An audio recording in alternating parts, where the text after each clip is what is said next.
CSR का जो funding है वो नॉर्मली जो देखते हैं कि बड़े बड़े एनजीओज हैं, है ना, उनको सीधा सीधा रिलीज हो जाता है।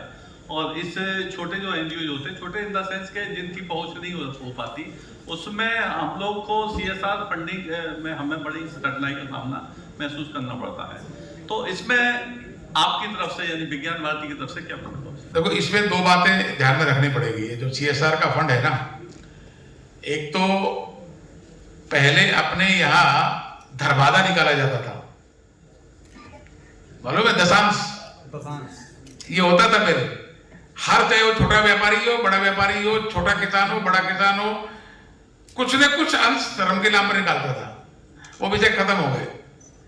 तो सरकार को मैंडेटरी 2% सीएसआर फंड का ये प्रावधान करना पड़ा, वो अपनी जगह पर है। कठिनाई क्या हो रही है कि हर एक जो इंडस्ट्री है उसने अपना फॉर्मेट बनाया हुआ है, एक फॉर्म बनाया हुआ है, उसमें आपको भरना पड़ेगा। और उसमें वो एजुकेशन के लिए देंगे या कृषि आधारित किसी शोध के लिए देंगे, वो भी सब उस परफॉर्मा में रहता है। उसके लिए कुछ काम करना पड़ेगा। मुझे लगता है कि जो टेक फॉर सेवा है, मैं आप सबकी बात का समर्थन करते हुए ये एक उल्टा गेंद इन्हीं के पाले में डाल रहा हूं कि आप सबको चाहिए कि कोई एक यूनिट तैयार करें, एक 4-5 अच्छे जो इस टेक्निक के जानकार हैं।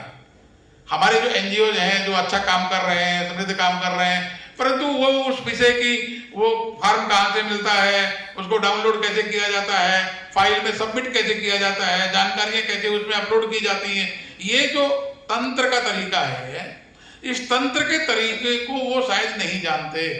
उसमें सहयोग सहायता करने के लिए हमारी ये जो टेक फॉर सेवा यूनिट है, इसको पहल करनी चाहिए। आप सबके प्रतिनिधि के नाते से वो बैठ करके आपके फॉर्म भरवाएं, आपका अपलोड करें, आप उस फाइल को आगे पहुंचाएं। और धीरे धीरे जब ये विषय शुरू होगा तो निश्चित बात है कि एनजीओ छोटा बड़ा की बात नहीं है, उस सिस्टम को फॉलो करने की बात है।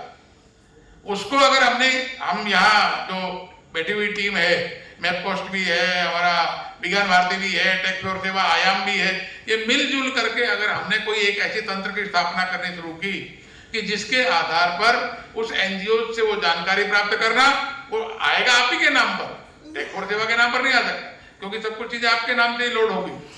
लेकिन इसमें एक जो टेक्नोलॉजिकल सपोर्ट जिसको कहते हैं, तकनीकी ज्ञान का एक सहयोग करने की बात ये करेंगे तो फिर स्वाभाविक बात है कि पैसे का फ्लो, ये जो बड़ी बड़ी जो इस प्रकार के जो तंत्र हैं, एनजीओ हैं, उसकी बजाय जो सामान्य ग्रामीण क्षेत्र में काम करने वाले लोग हैं उस तक ये पहुंचेगा।